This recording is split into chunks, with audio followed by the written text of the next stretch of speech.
વડોદરા શહેરમાં ટીમ ગબ્બર દ્વારા સ્લમ વિસ્તારના જરૂરિયાતમંદ બાળકો માટે સ્વેટરનું વિતરણ કરવામાં આવ્યું। વડોદરા શહેરમાં ટીમ ગબ્બર હર હંમેશ સેવાકીય કાર્ય માટે અગ્રેસર રહે છે। આજ રોજ 5 થી 10 વર્ષના નાના બાળકો માટે દર વર્ષની જેમ આ વર્ષે પણ સ્લમ વિસ્તારમાં રહેતા જરૂરિયાતમંદ બાળકો માટે પાવભાજી પાર્ટીનું આયોજન કરવામાં આવ્યું હતું। સાથે તમામ બાળકોને ઠંડીની ઋતુ પ્રમાણે 120 બાળકોને સ્વેટરનું વિતરણ કરવામાં આવ્યું હતું।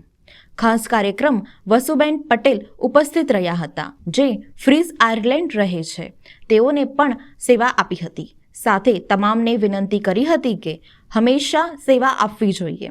સાથે ટીમ ગબ્બરના સભ્યો દ્વારા જણાવવામાં આવ્યું હતું કે તમામ બાળકોના મોઢા પર ખુશી લાવવાનો પ્રયાસ હંમેશા ચાલુ રહેશે।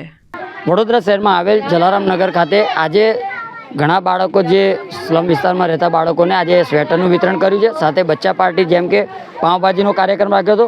સતત દર વર્ષે ટીમ ગબ્બર હર હંમેશા સેવાકીય કાર્યની અંદર અગ્રેસર રહે છે।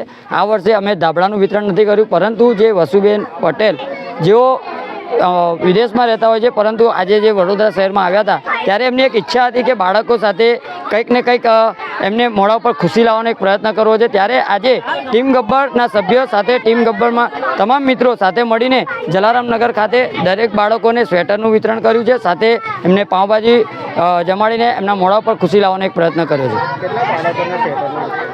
ટોટલ 120 બાળકોને સ્વેટર આપ્યા છે અને હજુ પણ કંઈક બાળકો હશે તો ચોક્કસથી ટીમ ગબ્બર આવનારા દિવસોમાં પણ એ લોકોને સ્વેટરનું વિતરણ કરશે। જય હિન્દ જય ભારત। હું કુનાલ પટેલ ટીમ ગબ્બરથી।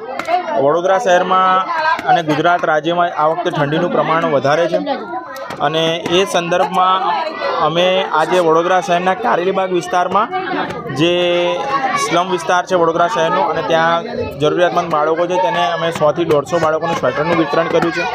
અને આ સ્વેટરના વિતરણમાં વિદેશથી અમારા જે બા આવ્યા તેમનો સાથ સહકાર રહ્યો છે, તો એના માટે હું સમગ્ર ટીમ ગબ્બર વતી એમનો આભાર વ્યક્ત કરું છું। સાથે સાથે વડોદરાવાસીઓને અપીલ કરું છું કે આ વખતે ઠંડીનું પ્રમાણ વધારે છે, તો આ વિસ્તારમાં આવા લોકોની ધ્યાન રાખવાની જવાબદારી એક સજ્જન સિટીઝન તરીકે આપણી વધી રહી છે। તો મને આશા છે સમગ્ર શહેરવાસીઓ આવા લોકોનું ધ્યાન રાખશે।